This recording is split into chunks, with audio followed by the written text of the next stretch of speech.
Hello, welcome back to All For United WFC. Apologies, a little bit late, but you're used to it by now. You new viewers are not going to be used to it. Older viewers, you OGs will remember that. That we're always a bit late. Wasn't me this time though. There were some rumours in the chat. Sean was trying to float around. I know we're in the transfer season, but there's no need for this. Connor's doing his hair moment. I was here first, I'll have you know, tonight. But yeah, a few technical issues that we had to sort out before going live, because we don't want that while we're live, do we? Touch wood and everything on that one. Good evening to everyone in the chat. Good to have you all back. There's so many of your comments already, so I'll flick all of those on screen as we go through. It's been a little while since the three of us have been on the show, and it's actually kind of fitting, really, because we're going to talk about the Hammarby game to start with. We're going to spend the first kind of 20 minutes or so talking about that, but then the rest is going to be talking about the season ahead, our kind of predictions, all of those kind of things and everything else. But we were talking about the transfer window on our last show. We're going to touch on it again today. And it's funny, with the last show, it's been about 2.5, 3 weeks, and nothing has changed from that point of view. So that's something we'll get into as well. But yeah, should we just dive straight into it and talk about the Hammarby game and everything else?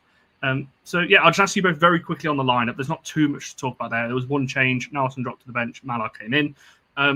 Both happy with that? Is that pretty much what we wanted? Because then we had everyone in kind of their positions, really, in terms of two wingers, midfielders, striker. It's kind of what we wanted, wasn't it? Yeah, it's nice. It's nice to see Bizet back on the right, which is what we were sort of. That was a bit of an issue, wasn't it, in the last game? And Hammarby were always going to be tough, I think, being mid-season, and they were going to be a bit more physical, weren't they? So I was glad to see her back on the right and Mallard out on the left. It just felt a bit more balanced, didn't it? People knew their jobs a little bit better. Yeah, good. Yeah, there's really too much to add to that one, to be fair. I think it was, as you said, pretty much what we expected. And let's not be beat around the bush here. It's not just what we expected. It's pretty much all we could put out.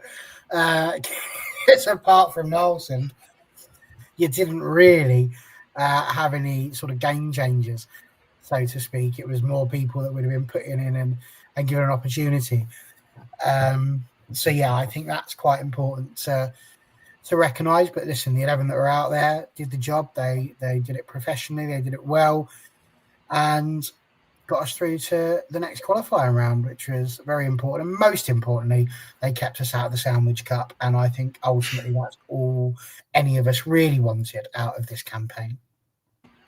No, absolutely. And I think before we get onto some of the serious stuff of the game and everything, I say serious, it wasn't that serious, but Jay just mentioned there as well. That commentary was quite funny, actually, with the Miyagawa and Miyazawa. Obviously, both played against each other, and both in midfield as well. So they were close to each other on the pitch a lot, which was getting incredibly confusing on that one. But yeah, so that was quite entertaining. Fair play to the commentator. No slip-ups on that one, so fair play. Good evening, Times. Watching from Brazil. It's great to hear as well.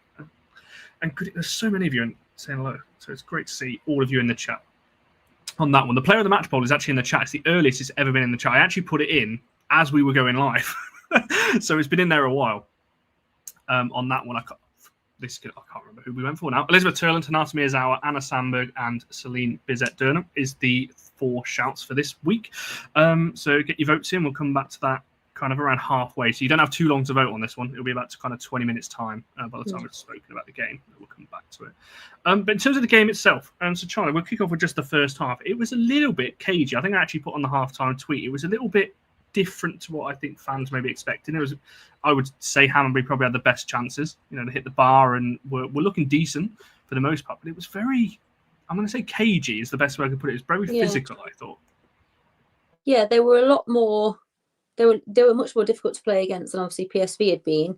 I think Hammarby obviously are a good side, haven't they? A lot of history to them. I also think being sort of within their season probably helped them with match sharpness and physicality, which we're sort of lacking that a little bit. I think we'd all agree. I think they were just a step up from the last round, weren't they? And I would expect them to go on and do well in the Europa Cup from this point onwards. I felt like we were okay. I don't like. Yeah, they had the chance where it hit the bar, didn't they? Where it was just a little bit fraught in the box at times.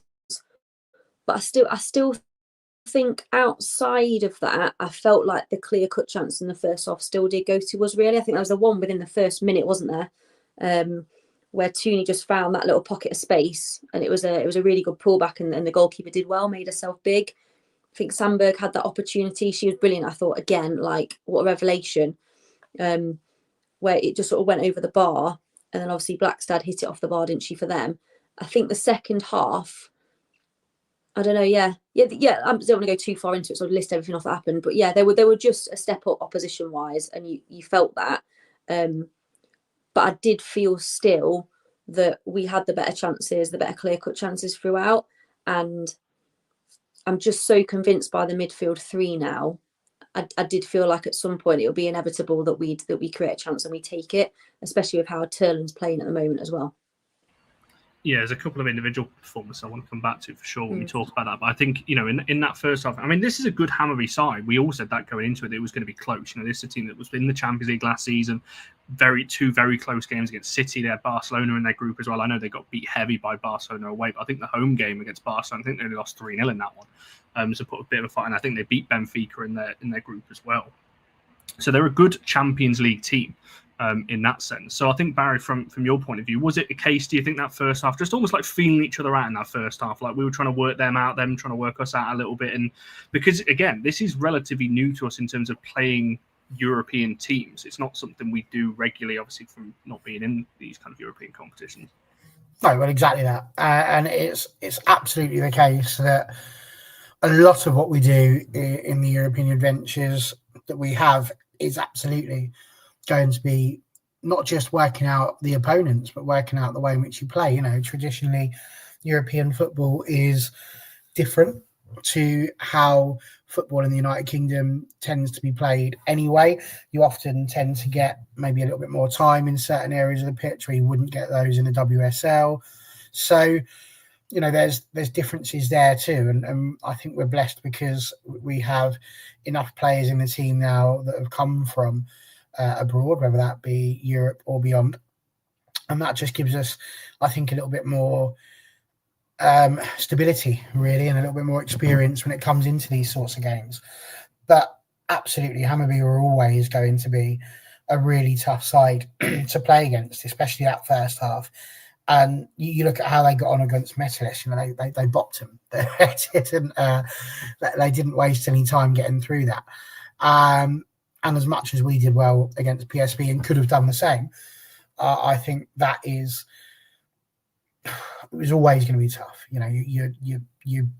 You're in a situation in Europe where you're trying to get yourself into that third qualifying round, and it was never going to be easy. I don't think there was any games at that point really that were really teams smashing other teams out of the park between first and second. So I think that was always going to be the case.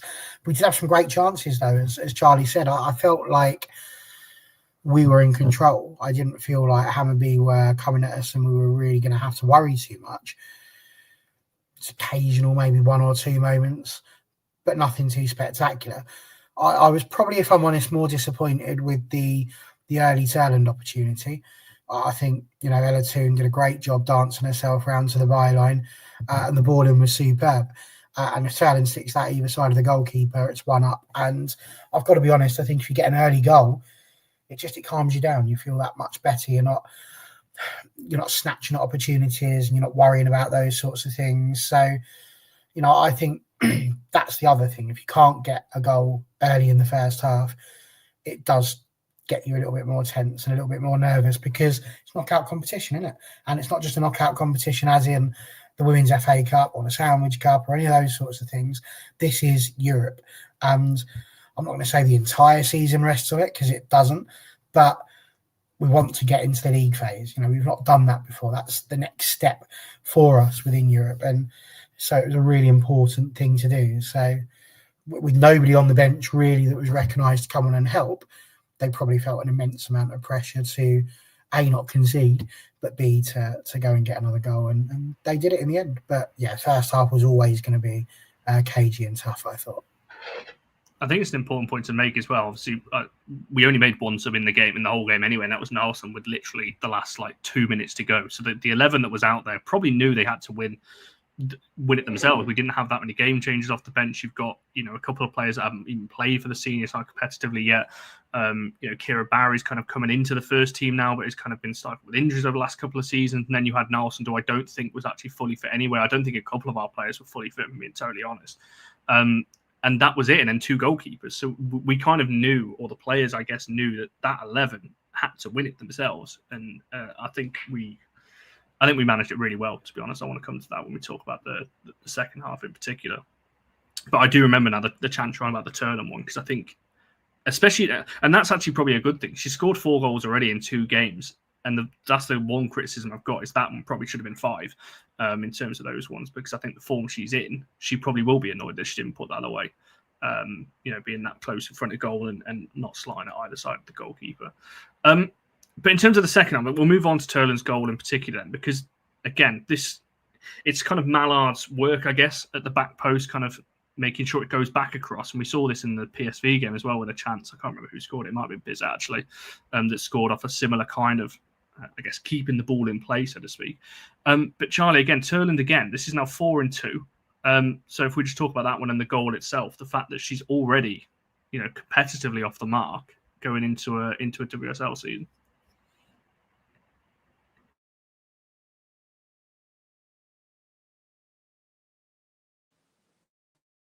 I haven't done that in ages. That was mad. And I couldn't undo it, so one of you might have done it at the end. I think it's massive for her and for us.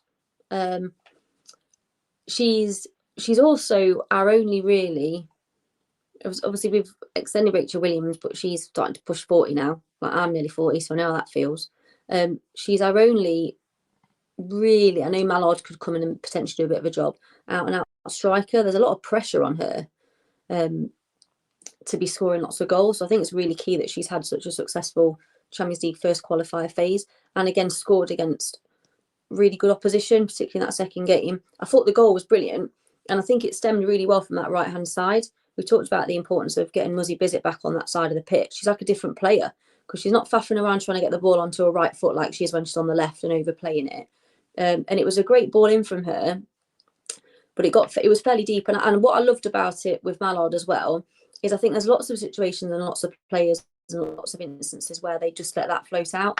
Think, oh, it's gone too long, I'm not going to get to it. And she works really hard and she keeps it in perfectly. She places it really nicely. And Terland, again, is exactly where you want our number 9 to be, ready for attack. And it was a nice, easy goal for her to score. But it was also nice to see Tooney had followed it in as well. So there was a couple of them in there, which meant that they couldn't really crowd Terland out and she was able to run in and find that space.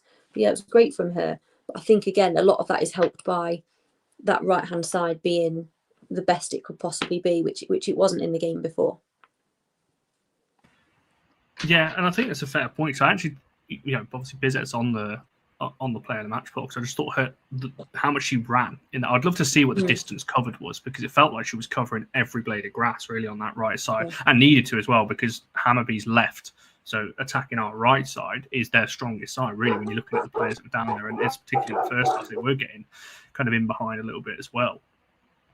So I think that was great to see, and obviously on Terland we spoke about this in the last show in terms of that link up with Ella Toon there as well, and forming that partnership. I think we are starting to see the best out of those two in getting those partnerships over the pitch as well.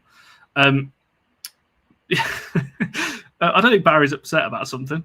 I am, so it's not about the football. Nobody's really going to care about this, but my hearing aid battery just went just as Charlie was speaking, so I best go and change that. I literally just ordered some new ones, and the sticker that comes off the back of them, I don't know what's wrong with this battery, but we won't have none of it. And then Charlie stopped talking. I'm like, oh my God, so I have to run back and get some more. So I'm a little bit frustrated at that, but nothing to do with anybody else. So I'm okay, John. Don't worry, I'll get over it. It's worth about, I don't know, 17 pence. It's not a problem. What's your question, Connor? How can I help you? We'll talk about Terland and I guess the goal itself and the importance that she's already on for, as we go into a WSL season. Yes. I was having this conversation with John Commode, actually, friend of the show. And he thinks she's going to have a big season this season. He's thinking 20 goals plus, and she's nearly 25% of the way there already, which is fantastic. I think this is the sort of start you want your strikers to have in a season.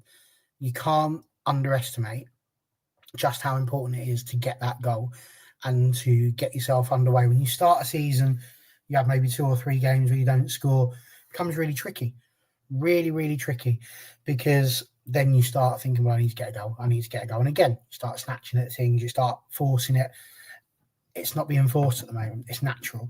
Because she scored that hat-trick in the first game, yes, she misses that first shot. Doesn't affect her. She just keeps going. And I think that's what's really nice, is that we need to see a Queen Elizabeth III who is capable of having those opportunities, being high in confidence, and taking some of them as well. And she absolutely did that. It was a superb goal. CBD from the right-hand side, doing incredibly well. If you think I'm saying the whole name, that's mad. Not happening. CBD will do for me today, whilst I'm getting used to it. But, yeah, I think brilliant ball over there. Mallard, superb. The best thing about watching that is that when you see Mallard knock it back across them, you can literally see the speech bubbles coming out of the goalkeeper and the defender's head. All the expletives, a bit like Batman. You know, there was an at there was an asterisk, there was an exclamation mark, because they knew that they were did. And in comes the Queen and puts us through. And it was just an incredible moment, I think, really. So I think it is very important that you can get that confidence, like I say. And I think 100% that is what's happened. So it's good that she's confident. She needs to be able to take that into the WSL season as well. Let's not forget Hammarby and PSB are not necessarily WSL equivalents, but we'll see. And more importantly, can she now go and do it against Brann? Because if she can net us a couple there, then I fancy us to be in the Champions League proper, Connor. Oh, what a thing that is. Did it just go dark? I feel like I've just got mood lighting. Is there anyone else in the chat think it's just gone dark at my house? Yeah, strong draw. It was a good draw for us. Connor, you were talking about partnerships as well, and someone popped up a comment about it, and about obviously Toon and Terland's the obvious one, isn't it? But I think there are other ones as well that have become apparent over the last couple of games. So obviously we know Bizet and Riviere is a good partnership on the right hand side. We've got the midfield 2 as well that I just love them so much, those 2 in the middle. But I also think Janssen and Maya Letizia is a good one at the back. And if we can get Rolfo firing all cylinders on that left hand side with Sandberg, if Sandberg keeps up the level of performance that she's shown over the last couple of games, it looks really good. Like I said, that potential starting 11 is really strong. We just need to get more players back, don't we? And like you said, it's good to have the younger players on the bench and getting the experience, but probably not who you want there going into your first sort of hopefully fully fledged Champions League season, should we get past SK Brann. No, for sure. And I think, on those partnerships, I've just brought up a couple of comments there. This is something we spoke about on the last show in terms of Zigotti Olma and Miyazawa, in terms of those 2, I guess, allowing Ella Toon to be more creative, I guess, and just have that license, because those 2 are going to sit. And Zigotti Olma was signed as a defensive midfielder, and we're seeing her do that. Her capabilities as a defensive midfielder. But I swear she is everywhere. There was points where she's on the right wing picking the ball up, putting crosses in. She's running into the box. Again, she had a chance against Hammarby, which, is great to see her arriving into the box as well. And I think I tweeted this after the game, that football intelligence is something that massively goes under the radar. It's not something you can see. In terms of, it's not a passing quality, it's not a shooting quality or anything else. But those 2, I think, have got such high football intelligence that they just know where the other one's going to be in terms of covering those positions. So it's natural to them that, they know one can go and one can sit, or they can both sit at the same time, or one can go to the right and the other cover and everything else. And I think that is a massively underrated quality to have, which is then getting the best out of Ella Toon. And also the fullbacks, because it means the fullbacks go forward, and that those 2 will cover the positions as well. So they cover. I'm trying not to get distracted, because Charlie's kind of getting a bit freaked out by the. It's getting so dark. It's getting so dark in here. I feel like it's like that. It's like when the first half of a Disney princess film finishes and everything's going dark because something scary is going to happen. I'm going to open my curtains, guys, but it might be like horrendous. Might be like an atomic bomb light going off. So we'll just see. Give it a moment to just come to terms. That's way better, isn't it? That was really slow. See? That's a bit better, I think. Yeah. I want to see Zajosi's heat map. I bet the whole thing is red. The whole heat map of her play is red. Unbelievable. Hope she never gets injured. Touch wood. Obviously, the stats for these games and everything else have not been great. I can't lie, so I can't wait to actually see her in the WSL and see what, like you said, the heat maps and everything else that we get to see from the leagues that are more, I guess, easily available for those kind of things. I think it's going to be really impressive. Just backs up what we see on the eye, I guess. And as Shrew said there, they've only played 2 games together, and they've got that chemistry already. And that's why I mentioned football intelligence, because there's only one way of, in terms of having that. You've either got it or you haven't in that sense. And I think both of those have got it on that one.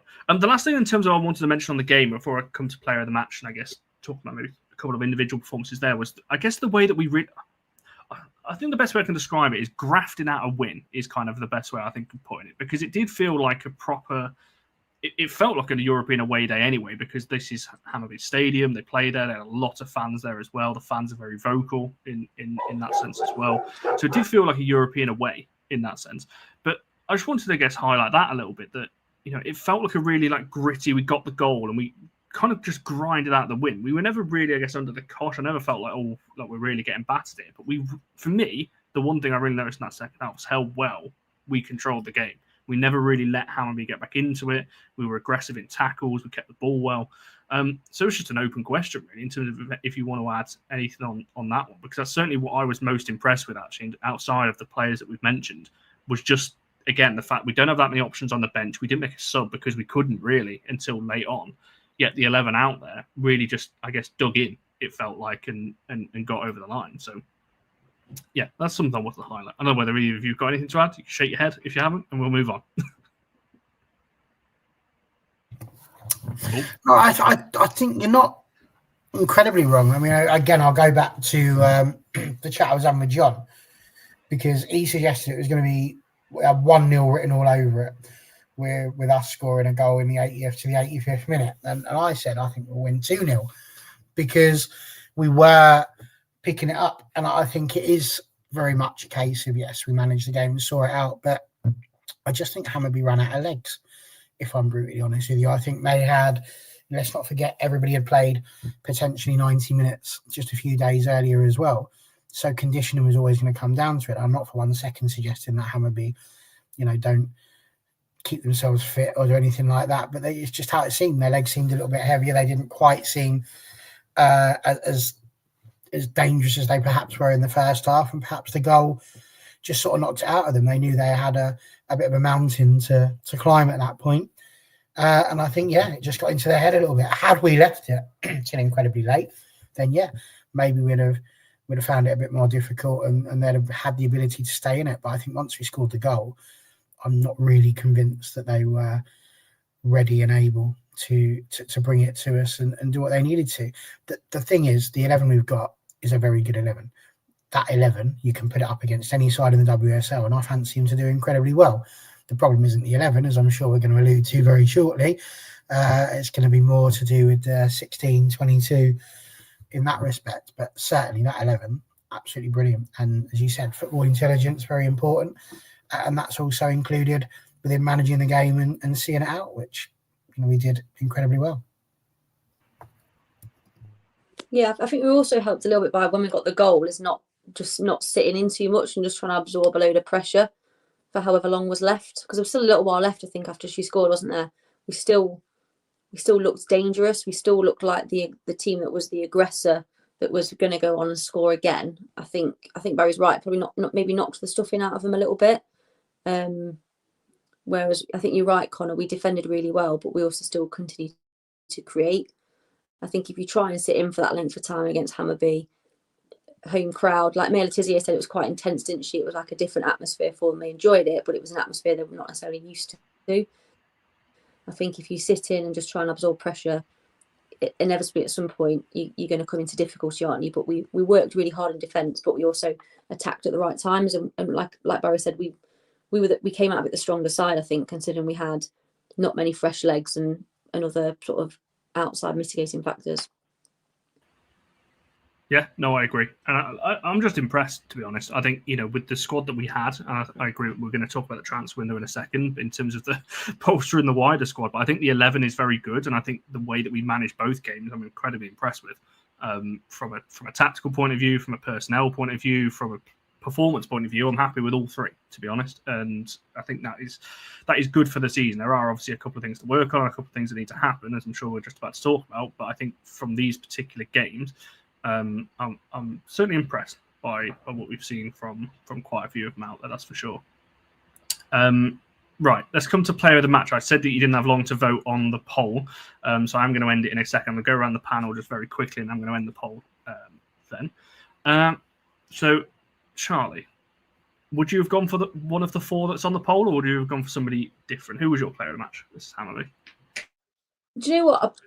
For me, it was between Julia, who wasn't in it, but I'm not going to cry about who wasn't it, and Anna Sandberg. So I voted for her in the end, and it was like it was more due to a combination of her performance in the first game combined with her performance in the second game. I think it's been we've seen from her, I think, over the last couple of games what we thought we would eventually get from her when we signed her last summer. She's just looked really good, solid defensively. She's so quick, and she also creates so much in attack. And I feel like she's also got a goal coming, because she's had a couple of decent chances herself that you normally wouldn't want to fall to a fullback, if we're being honest. But I just think her all-round play has been really good, and she's contributed really well to the victories. Obviously, if you score a hat-trick like Terland did, quite rightfully, you get player of the match, and if you're creating like Tooney as you do as well. But I think Anna Sandberg has been quietly brilliant, in my opinion.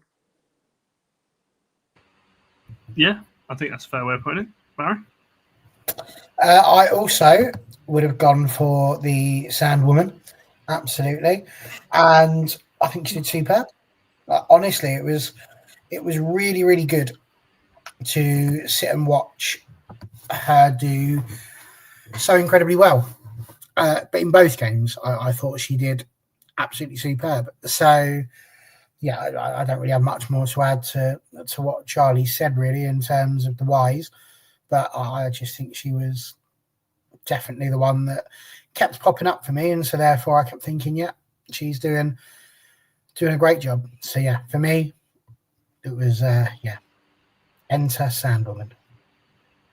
To be honest, I think if the player who has won the player match, I think if she didn't have such an outstanding game, I think Anna might have won this one in terms of the poll. But I think in terms of, it's such a small moment. And it was only one moment really in the game. But the one, I can't remember what it was, but it was definitely in the second half when the ball just comes to Anna. It's a first-time cross. It's not even a touch. It's a first-time cross whipped in. And I'm just thinking, the players aren't even used to it. Terland was nowhere near it, really, in the respective in the middle. But I'm thinking that's exactly what I want from your fullback. It's out to your fullback. It's straight in the box. No messing about. Just get it in. And it was whipped in with such pace as well, which is something I've been crying out for last season. I didn't like how we were just doing these floaty crosses into the box all the time. So I think she has been a breath of fresh air on the left side. I'm sure when we talk about our best 11 in just a second, that I'm sure that she is going to be that left back, I think, from that one, but we'll come back to that in a second. In terms of the player of the match poll, Hanata Miyazawa did win this one on 58%. Terland and Sandberg dead level on 18 each. So I don't quite know who's going to be second and third. So that's going to have to be a joint second thing. And then Bizet Durnham on, it says 4, but that's going to have to be 6 because that doesn't add up otherwise.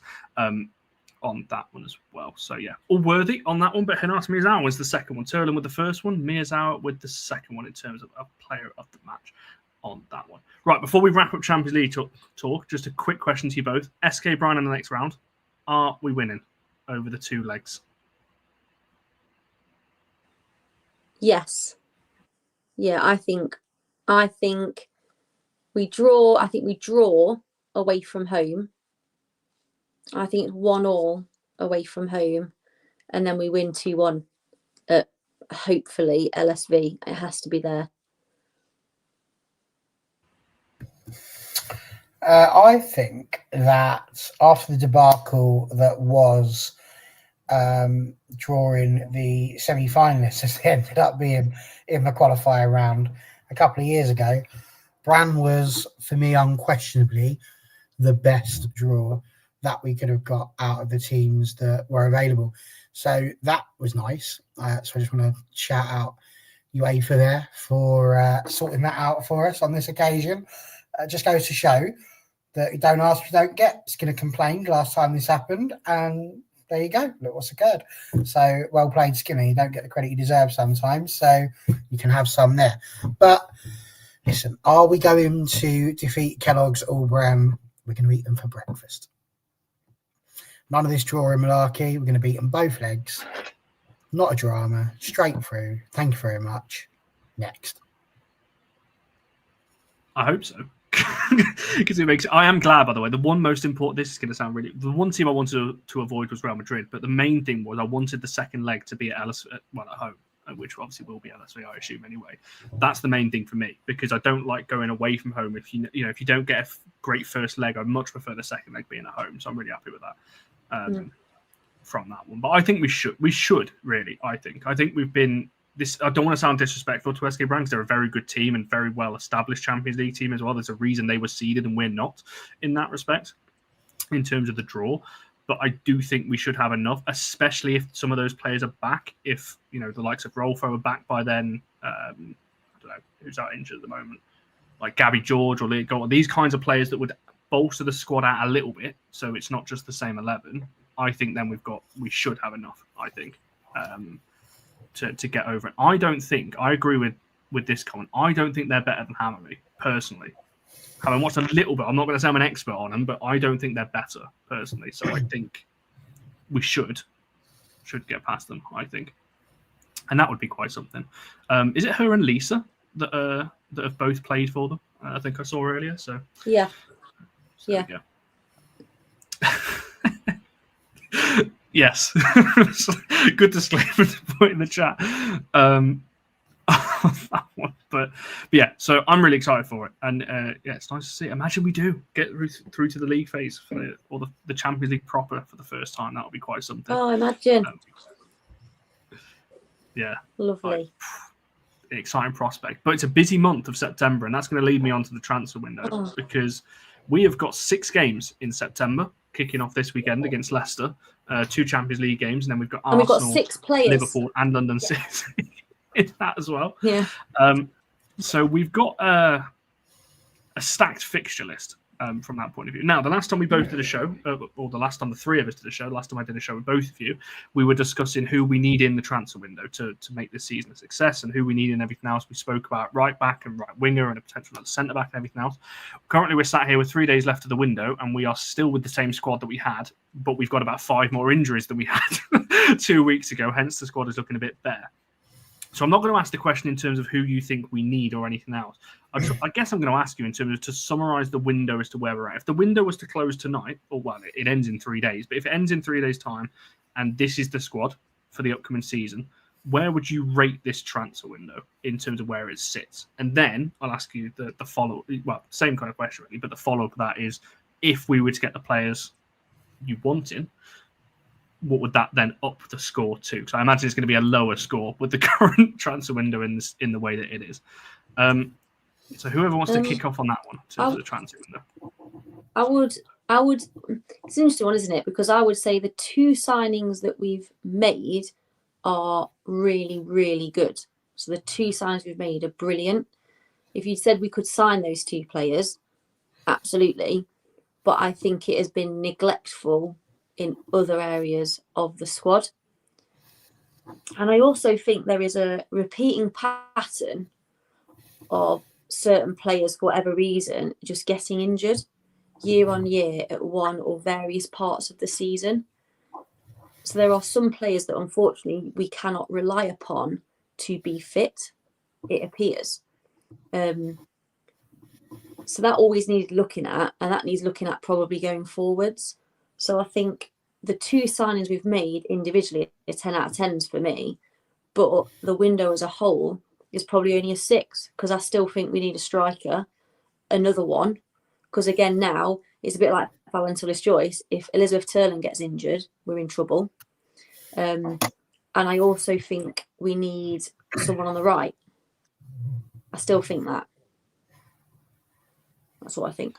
I looked surprised then, because that is a higher score than I thought we were going to see. Because when I give Just my score because in a I think second, the it's a lot two- lower than that. I think the two we've got are so good. I think the two we've got are really, really good, and they actually strengthen our squad. And maybe that's why I've given it such a high score. Maybe that's influenced my decision. But I feel like they really better the team. Having those two in makes the starting 11 better than it was before. I'd agree with that. I think those two definitely make our 11 better. And I think the squad is marginally better than what it was at the end of last season, because we didn't really lose anyone. You know, Aoife Mannion and Alicia Ahern are the two permanent departures. We've not lost, I guess, players. But like you said, players are a year older. We're seeing injuries, and the same kind of injuries to the same kind of players again as we go into another season. That's a little bit of a worry. Barry, for yourself, where are you at with the transfer window so far? Because, yeah, in terms of if you want to give it a rate and everything else, and just, I guess, where we're at with it, really, because I can't lie to you, I didn't think we'd be sat here 3 days out from deadline and still only 2 through the door looking at the squad the way it is. I despise all talk about transfer windows, as you very well know, Connor, and it always frustrates me that, yes, still I get called upon to answer these questions, but I will do my level best. First thing, have you all noticed how, if you go on the Man United website, Rolfo is put down as a defender? Yeah, they need to get that updated because she's not playing there. I would throw that one out there for you. So in that respect, having 4 left backs is quite a treat when you only got 1 right back. But I think for me, that is probably the big sort of question, really, with all of this. I feel like sometimes you could literally record what I've said and then just play it at least once a session. And that's where we are now. I can't get my head around how we don't have a backup for Jade Riviere. I can't work out if that's because whoever it is who's coming in knows they're going to be the backup and not the starter. It means we potentially are going to look at Bloody and Evie Rabjon, but we know that's not going to happen. So instead, we're going to end up putting Hannah Blundell over there or Gabby George, and it's going to be another person in the wrong position. I don't really want that. It's nice having Dominique in a position where she can come to the centre-back role a bit more, but I still feel like actually centre-back, we're not overrun with people there. We've got 3. If we get an injury there, we don't have anybody who can help us out. And it just annoys me because if you remember when we finished second, we all had this great feeling of being able to push on and do something. And then we ended up conceding a whole load of goals and we wondered why. And I just got this horrible feeling that it could happen again if we get an injury that we don't want. And not that there's ever injuries you do want, just as a general disclaimer there. So defensively, I'm not happy because we've stacked them all up on the left-hand side. And we're in a situation where we haven't addressed, in my mind, the right-hand side at all. We've got the strongest right-hand side in the league. But when one of them's not playing, it immediately becomes mid-pack, if not bottom, because we don't have the backups to step in there and help us forward, especially. So to Charlie's point, absolutely, very, very good to get those 2 players in. Rolfo is absolutely superb. I can't wait to see her playing in that forward left role. And I think Zigotti Olme has been very good in the 2 games that we've watched her play as well. So looking at those 2 things is really important. I couldn't disagree with you more, Sean. I'm sorry. I really couldn't. There is, of course, you want quality. Of course you do. Absolutely. But what happens when the quality gets injured? And that's the thing. It's no good putting yourself... At that point, you get yourself... Look at Chelsea. Like, they don't worry too much about this. They just get quality in and then quality on the bench and then quality almost in the reserves and quality in the injury room. They've just got it everywhere. And I just thought you so need to get some people in. It's not... They don't even have to be like top notch. But we've got to get some people in. We've got to get a couple of people in. It has to happen. And it's got to be somebody on the right-hand side. Absolutely got to be someone on the right-hand side. So for me, I want a centre-back. And then I would like, actually, a Rolfo for the right-hand side. Because if we've got somebody there who could go right back or up top, a bit like Honor did, that would be superb. So I'd be happy with 2 of those. I'm not too fussed about the bit up top, actually. I think we could probably wait another transfer window or another season for that, because we've got people coming out of our backside there. We've got Rachel Williams, Melvin Mallard, Leah Goulton's obviously still there, and whilst none of them are necessarily prolific, they would all step in and do a job. So that's kind of where I am with it. So if you're asking for a number, I'll put it about a 6. Same as Charlie in terms of the rate, I think.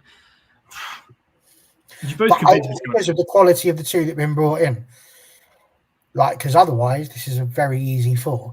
I think they pump us up a point each because, I mean, like I say, Julia's come in and she's been superb, and we're already seeing the level that she's done in the midfield and how content we all are with that. You know, everyone's like, that's it, midfield sold, done.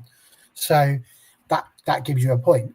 And Rolfo, I mean, my God, that's just, nobody thought we were going to be getting somebody like her down the left-hand side. And when we've been moaning about Leah Goulton not having the competition, you can't then argue for bringing one of those in. So they're 2 positions that we said we wanted to fill. So I feel like you've got to give them a point on that. So that's the sole reason I would go for 6, but it's scraping a 6.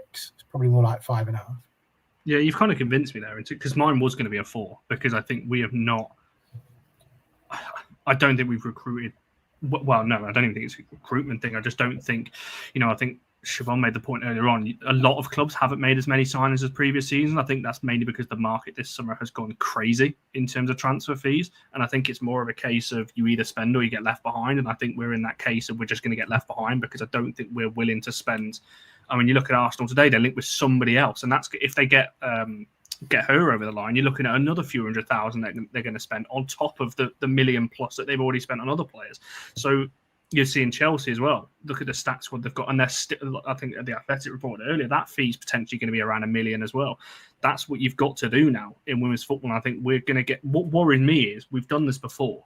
You mentioned that successful seat. Charlie is coming back, by the way, for people worried. She's logging back on. She had a bit of an issue there. But I think from what worries me is we had that successful season in 22-23.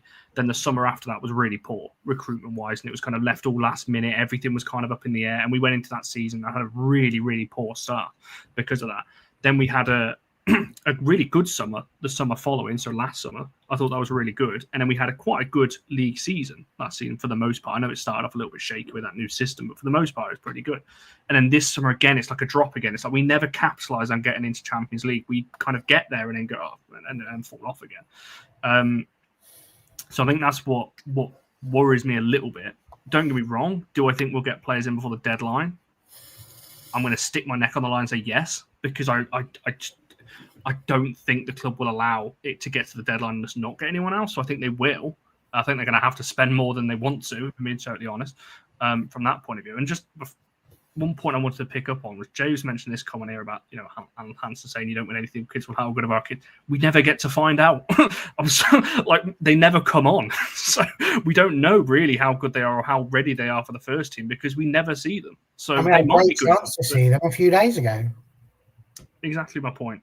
So I think that some of them could be, but we don't get to see that. So I think that's unfortunate from that point of view.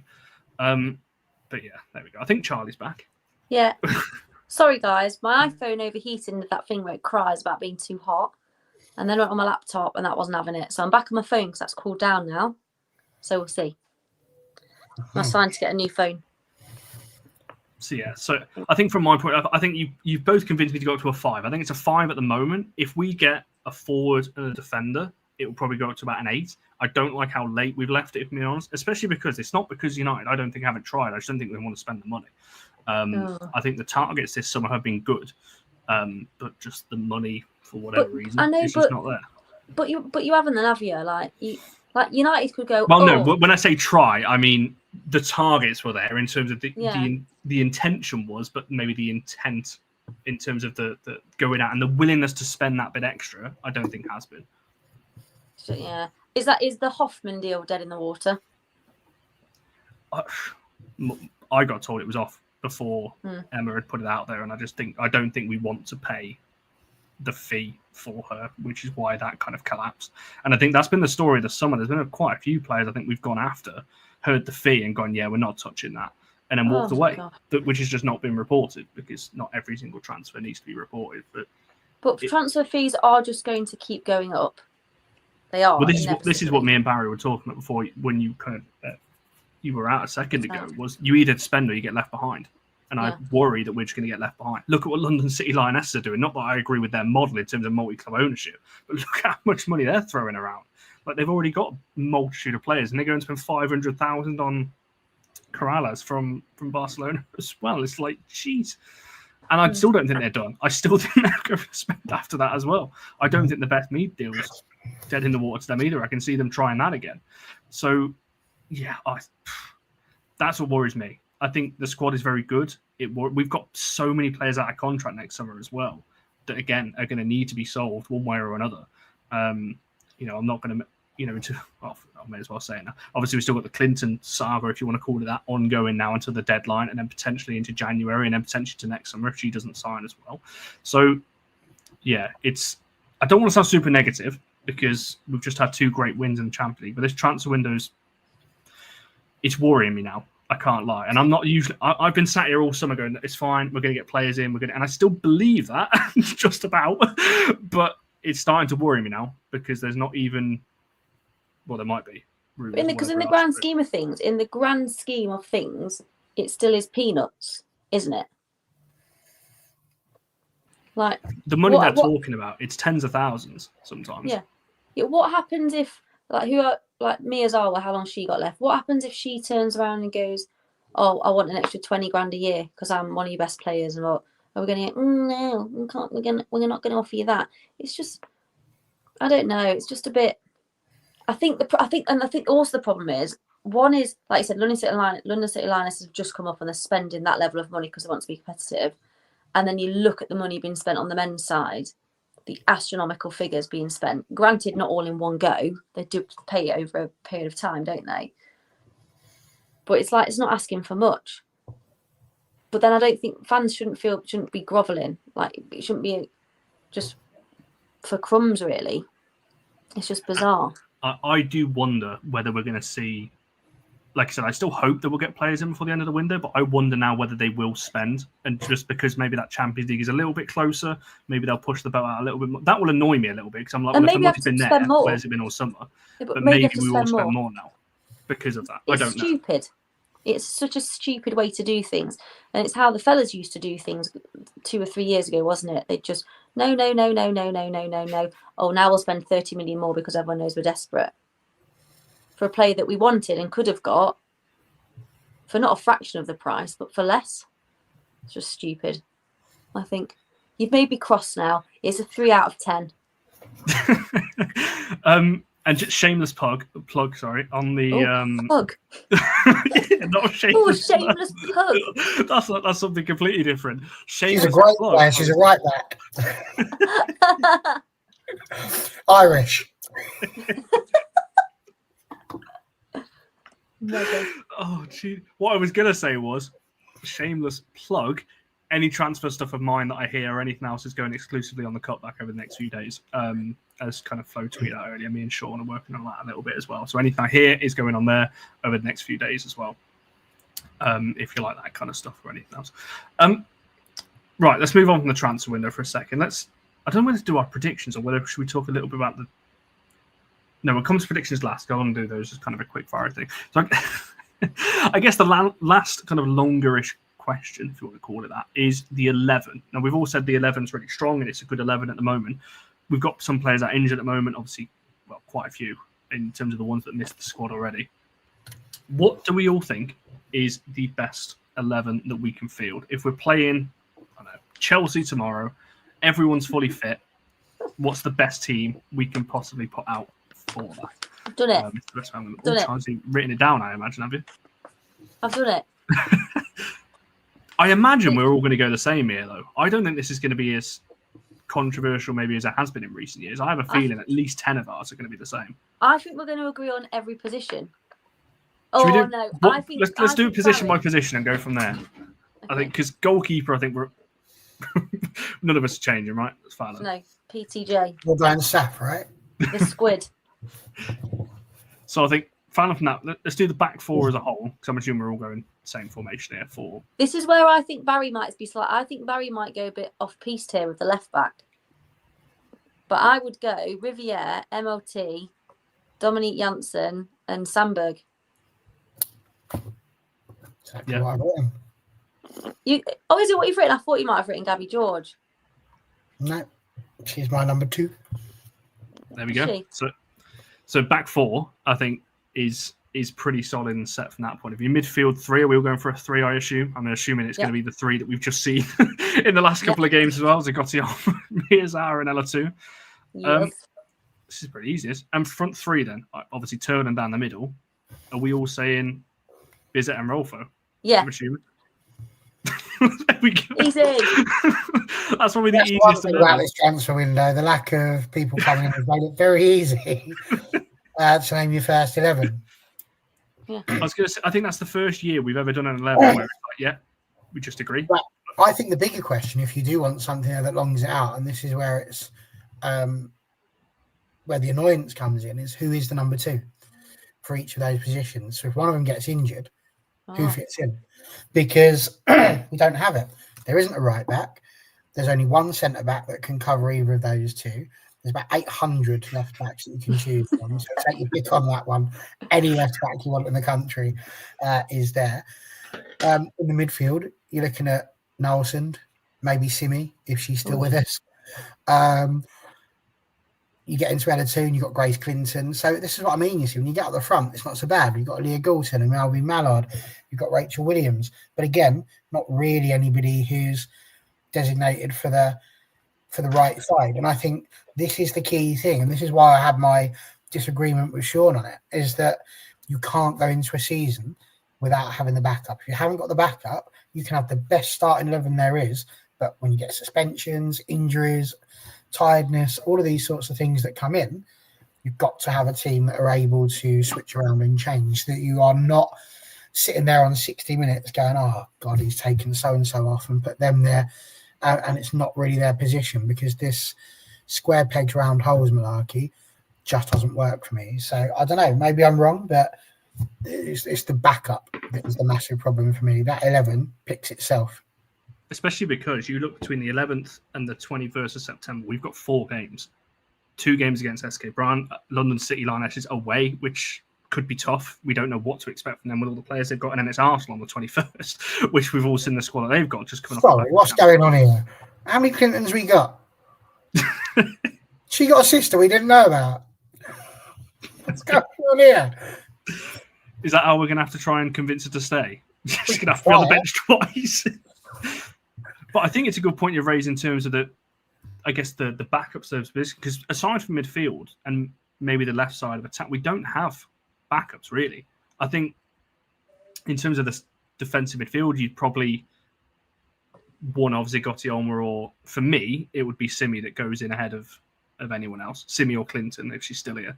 I think those 2 are the next 2 in line. I would go Mallard over Galton off the left, if I'm being honest. And then left back, who we got left? It's just starting out, and then I think Gabby George is your backup left back. Outside of that, like you said, we don't have anyone else anywhere across the pitch, because it's Millie if you're a centre back, and then right back. It's whatever Mark decides on the day. Our only potential backup right back is our starting centre back, isn't it? Yeah. So you go for a system change. Well, not a system change. No. You're moving players out of position there. No. Leave it. I look forward to, imagine if when we come out against Leicester, he's moved Dominique back into midfield so Millie can play at centre-back, and then one of those midfield 3 don't play. Or they do play and they play out on the left so Rolfo doesn't play, or something mad like that. You wouldn't even put it past him, would you? That's the thing. He could feasibly do that. But he'll shift Dominique Janssen onto left back. No problem whatsoever. So why can't he do that with Maya? I know we have this argument every single season, but why can't he just do it? Because Militano is a capable centre-back. It's not like you're putting somebody in at centre-back that can't play there. So I don't know. I just think it's so short-sighted. And even more so when you've got a national manager who says the only way she's playing is if she's right back. But even then, not at all, because I'd rather have someone with a broken leg play than give you that opportunity. I think, sorry, just touching back on it, there's a lot of comments about loans and everything else. I don't think we're going to see, at the moment, I don't think we'll see any loans now between now and the end of the transfer window, because I think goalkeeper-wise, I just don't see it. I think there was a chance that Saf was going on loan, but I think with us being in Champions League, I'm pretty sure you have to have 3 registered keepers or something like that in the Champions League. So I think that might be why, or something else on that one. Evie, I think, again, they were looking at that in terms of loaning, but I just don't see that happening this summer, if I'm being totally honest, maybe in January now on that one. So, and Kira Barry, I can't see going on loan either, because she's basically, well, she is our backup right winger at the moment. So I can't see her going on. And then Married Griffiths, maybe, but I think we'd have seen a loan by now if she was going, to be honest. So, yeah, I don't think we're going to see any loans now. But never say never. Things move very fast in these ones, but I don't think so at the moment. So, yeah, I think it's not great, is it, on that one?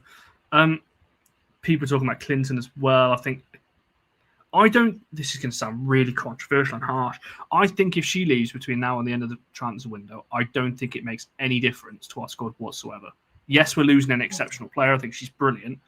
But I don't think depth-wise, does it affect us that much in terms of depth? You've got a couple of them. Replacement, so yeah, maybe. Who plays when other team can't? Well, it's been Simi in pre-season. Whether you think she could do that role or not, I don't know. But Simi has been that player. I personally wouldn't want Simi there. But yeah, so I didn't actually think about that. I still thought Emma Watson was still part of the squad, but she's not. She's at Palace. Yeah. The answer to the question, I know there's loads of people that want to get at her and go, oh, let's get rid of her. But fair play. You know, all of this was going on around the outside. And the first thing she posts is a photo of her in a Man United kit saying we're back.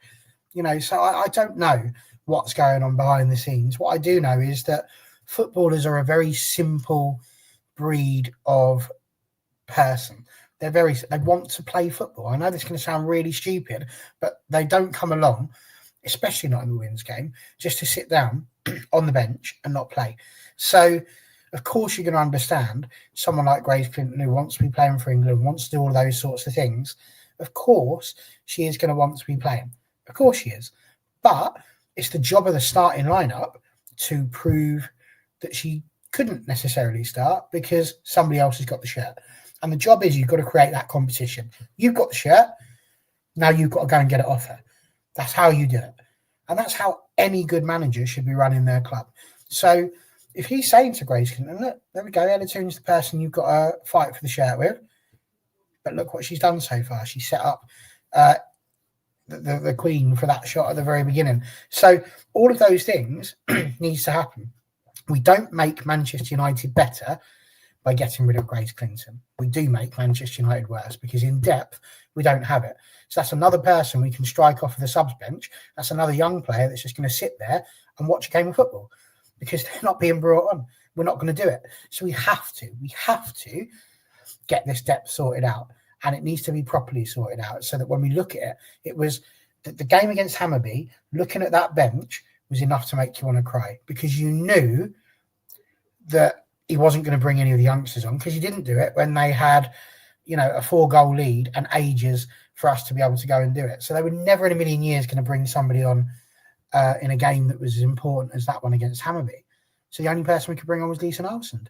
We've got to sort the depth out, Connor. So, whilst I don't disagree with you in terms of the fact that it doesn't affect the main 11, I just think we'd be mad if we keep getting rid of these people that are our depth players. We've got to convince them to be competitive because that's what it is. She's not going to walk in the England squad just because she's playing at some other club. She's going to have to compete for that as well. Look at Maya Letizia. She made it into the squad, but didn't play. So they've got to fight for it and not whinge about it. I think that's the key thing with her. I think And United are in a tough situation here because they're not going to want another situation of players running their contract down. Again, I think this is probably more of a January thing now, if I'm being totally honest. I think if the club, in my opinion, give it till January and say, right, if you're not going to sign, we're moving you on in January because we've got to get some kind of fee for you, not let you go on a free kind of thing. So I don't want to see that either. Equally, I don't want to sell into City this summer. As far as I understand, they're the only side that are kind of really after her anyway. This summer, that might change in 12 months' time. So yeah, I don't know where I stand with it at the moment because I don't know. I don't want this saga to drag on, is basically what I'm saying, because I just think it upsets the mood around the squad. It's going to be all media is talking about, and I don't want to be asking this question every other week like we were with Mary and everything else, when that saga was dragging on and on and on. And every show, do we think Mary's staying? Do we think she's got? I don't want that again. So I think, yeah, give it till Jan, see where the head's at, if anything's changed for better or worse, whatever, and we'll go from there on that one. Right, we've got a couple of quick fire ones, and then you guys in the chat, I'm looking at you as well for these, because I'm gonna write these down for these guys, and we're gonna come back to these at the end of the season. I'm gonna try and remember, or I'm gonna screenshot as we go. You guys in the comments as well. So I've got a couple of quick fire ones for our season predictions, and the first one, I think this is going to be a unanimous answer, but top scorer. Elizabeth Terland, easy. All right, it's a tough one. No, it isn't. I think I'm going to go for Alan Tullis-Joyce. Sorry, wrong end of the pitch. Elizabeth Taylor. Yeah, I think. Should we put a number on? Do we have like a target? Do we reckon? No, I'll do it in all competitions. She got 10 in the league last year. I don't know what she got in all comps. I'm going to say 19 because I don't want John to be right, because he'll be texting me every week telling me about it. So I'm going to say 19 for Elizabeth. Are we counting the 4 that she's already got? Yes. Yeah, they count as competitive goals. Yeah, 23. I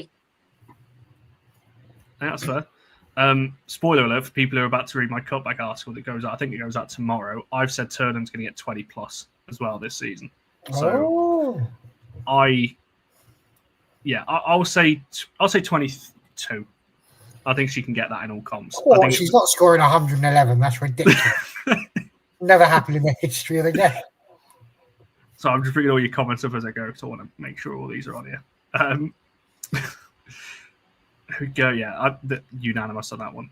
Shout for 25, 20, 21, 22, 8,363. Thing is, she could score that many goals, but then we'd still go to Kings Meadow and lose and not win the league. It's usually the way it works.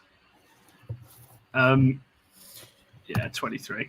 Not to be that guy, but not yet. She's not. There's somebody who scored 5 in the qualifying rounds before that, but she's pretty close with 4. There we go. 20.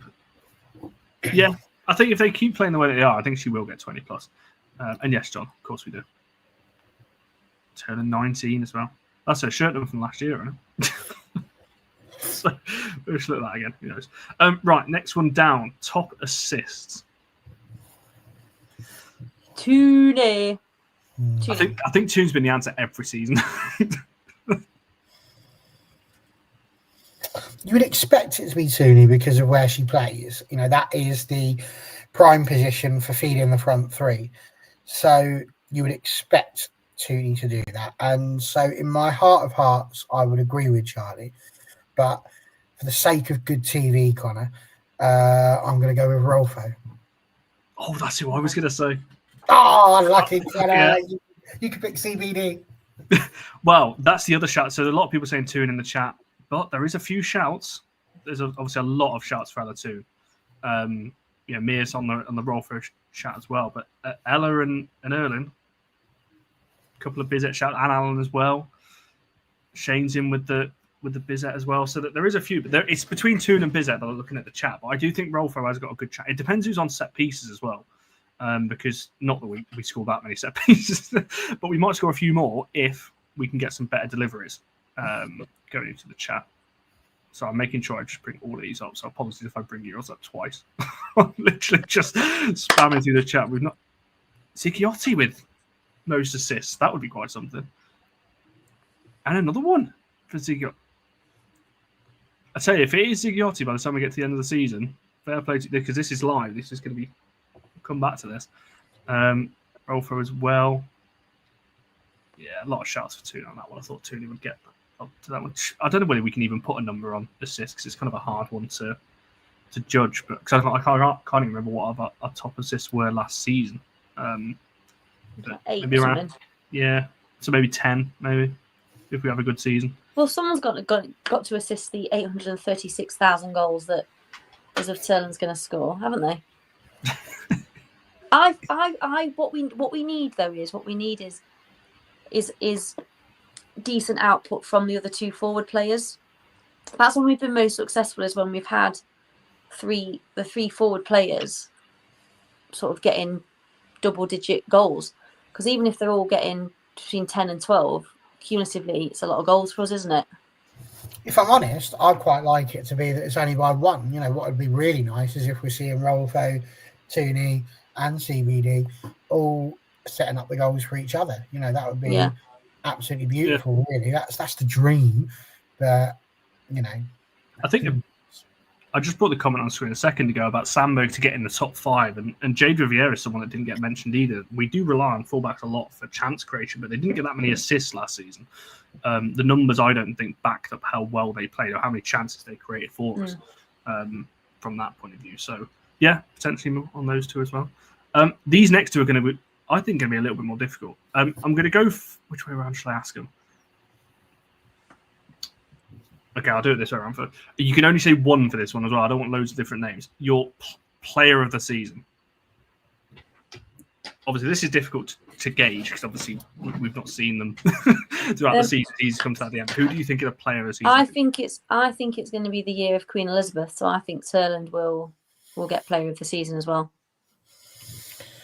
Well, she should get player of the season. Whether in like a fans vote she'd get it, I don't know. But I think her. I wanna really wanna Ziggy Zigar.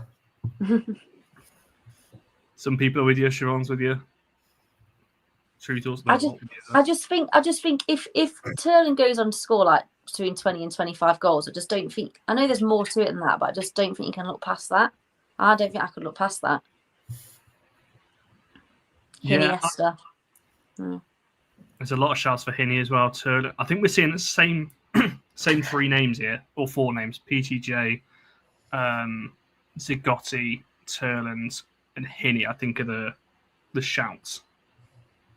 So I think that's pretty fair. I think because I'm asking the question who my player of the season would be, not what would win it in a fan, because I think that would be a bit different than what we see. I'm with Barry again. I think Zigotti will be my player of the season. I do see how Terland would get. If Terland can get 20 plus goals in all comps, then yeah. I think it's going to be a tricky one because it depends on what you're asking there. If you're asking who's going to be the player of the season on this channel, traditionally, PTJ keeps clean sheets, doesn't get, like, I think she got 1 all throughout the last season. And it'll be the same thing with Terland. She might go on and score 2 goals every game. But we're a clued up bunch around this channel. You know, people taking a look and having a think about what's going on around the rest of the pitch as well. So I do think it's going to be a midfielder. Well, you say that, and then Sophie's coming with Grace. Can you imagine, after all this talk about her potentially leaving, she goes on to win player of the season? That would be quite something. The next one, you're not allowed to say a player. Well, obviously, because when I phrase the question, you'll see why, but you can't say the player you've just said. But player that's going to surprise everyone this season. So slightly different kind of question. But yeah, you can't say the same answer as the one you've just given. Anna Sandberg. Oh, same, snap. She's going to spend all season on the bench, isn't she? I really hope she That would be a surprise, also. I didn't say surprise you for what, I just said surprise. So that could be a good or bad one. Sandberg's popular in the chat as well. Yeah. Mia, you can't just say turn for every answer. I'll just say, when I see people just writing in the chat and all they say is Rolfo, it looks like they're doing those letters to say how much they roll on the floor laughing out loud and all that sort of stuff. Yeah, there's a lot of people. Couple for Mia's Barry, couple for Simi. Mia's got my shout. Simi Awujo was going to be who I was going to say for that one, because I think she will hopefully kick off. Should she play, which I think she will play a lot more than we've seen in the last season or so, I think she will surprise a lot of people on how good she actually is when we see her on the pitch. We saw it a bit in the sevens, saw it in the preseason game versus Liverpool as well. So yeah, I think her as well. There's a lot of shouts for Sambo. Yeah, Kira Brann. I like it as well. I said this to Barry when we were watching the Hammarby game the other day. I said if Barry comes on and scores the winner, I can then title the show "Barry Saves the Day." I can't wait for that. When Kira Brann comes on, because it'll be the first time ever, an All for United first. But there are now a couple of shouts for Kira Barry as well. I was going to say, Charlie, people watch these shows. Sorry. Don't want that. Maya. I don't know what she would surprise us on though. Being put right Top there. Yeah. That would honestly, that'd knock my socks off. I wouldn't be on the Monday night show because I'd be too busy with dead, lying on the floor in absolute shock. Yeah, there's a few. Janssen playing in position, yeah. Fair enough. Yeah, a lot of yeah, and there was obviously at the time as well, so maybe her as well.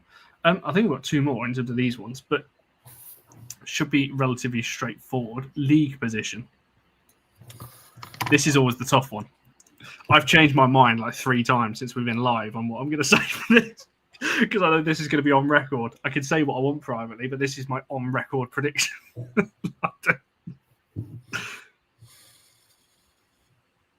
I have a feeling it's between 2 positions, I think.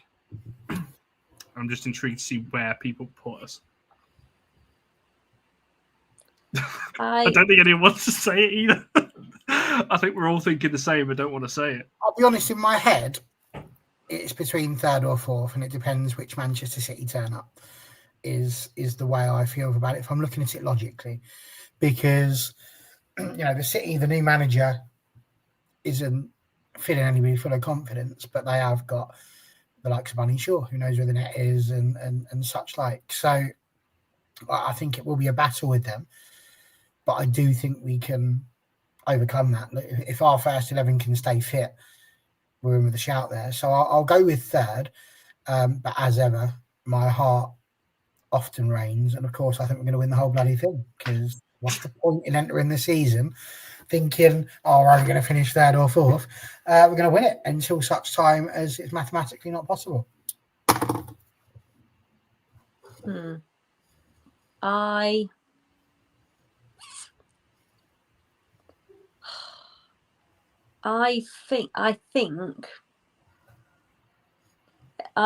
worry it could be like 2 seasons ago, was my concern. I think 5th. I think there's potential there, but it won't matter because we'll win the Champions League. So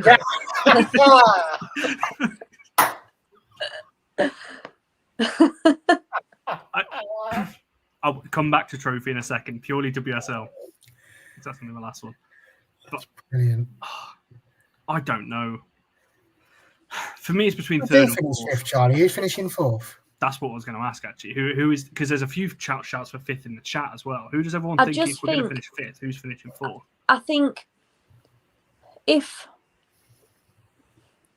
I just feel like the other 3 teams, if they read their own fan channels, or podcast don't want to lumber us in with fan channels, or some of them, but if they were doing their shows and they were talking about their starting 11, when Barry then said, right, who's your second choice for each of those positions, I feel like those other teams people could quite easily say a second choice that doesn't impact the quality necessarily of the starting 11, and in some cases a 3rd choice, I think. That's what worries me. That's what I mean. I think if the transfer window doesn't get much better between now and the deadline, then I think we finish 4th, to be honest, because I just don't think we're going to have enough. Over a season, I think we'll have good one-off games and good runs of games, but I don't think over a course of a season we're going to have enough, especially in 4 competitions, because I expect us to get through to the Champions League. With 4 comps, I just don't see it. We're funny start. I think I say every year, if we hit the last 3 or 4 games of the season and we're there or thereabouts, I kind of back us to have the mettle to do it, because we have done when we've been there or thereabouts. This is the first time where I've felt just completely unsure because of how much everyone else has strengthened. Well, Spurs haven't. No, I mean, I don't mean those Wallies. I mean the other three teams. I mean, London City Lionesses, like the money that's been spent. I just think. But they've still got to get them all in gel. I don't think they're going to. I know. Running, so I still think. It's and a lot of them, like quite a few of them, are OAPs, aren't they? So might be all right. I agree on that in terms of, I agree with Siobhan. I don't think London City get higher than 6th. No. I can't lie. I think, yes, they've bought well and they're spending a load of money, but sometimes I think you can buy too many. And I think that's kind of the territory they're in now, where they've got a squad of about 90 players. And yeah. So I don't think they're going to be as... They'll be good. They'll have more than enough to stay up. But I don't think they're going to be challenging like we saw maybe other teams. And I agree with a lot. Have they signed a single player where you go, yeah, I'd take them at United? I don't think so. On that one. Okay, so that's kind of league positions. We've all kind of said it's kind of similar. I didn't even say what mine was. I don't want to go on record and say. To be fair, it's in my cutback article, so I may as well. I think 4th with the current squad we've got. 3rd if we can have a really good end to the transfer window. Right, the last kind of quick-fire one is just whether we're going to win a trophy, because we did this a couple of years ago where we didn't finish in the top 3, but we won the FA Cup. So potentially 4 competitions to fight for next season. Oh, well, this season. Well, definitely 4. Definitely 4 because... Oh, yeah. So I think, right, obviously I want us to get into the Champions League. I want us to be playing that ridiculous league format where you can't even see it all at once. But I do feel like... if we ended up in the Europa Cup, I feel like we could. I feel like we could win that one. I don't know. I just get that vibe. I think we're going to qualify for the Champions League though, and I think we're going to get through the league. I think we'll scrape through the league phase, which will be massive for us. I don't think we win a trophy. I don't think so this year. No, in all honesty. I don't think we're going to win the Europa Cup purely because we'll be in the Champions League. Yeah. I'm going to stick with that until such time as the good Lord takes that option away from me. But, whatever happens to us league-wise, cup-wise, we've always been quite good. We've made it to 3 FA Cup finals, and there's no reason why a good first team couldn't do the same thing. So I still believe we can make it to a cup final, whether it be the FA Cup or the Sandwich Cup, I'm not sure. But I'd like to think we could do it in the FA Cup. So we will get one. I'm just not sure if it's the FA or the Subway Cup. But yes, at least one of those. Yeah, I agree. I do think we'll win a trophy as well. I'm not decided on which one. On that one, I don't think it'd be Europa because I think we'll be in the Champions League as well. So yeah, a lot of people are saying the Sandwich. I wouldn't mind winning that because then we could just tick that off and say that we've won that. Yeah, we've won it before, so it'd be a nice thing to tick off. And it's done nice and early, mate. Honestly, if that happens, oh my God, I'll be all over the show.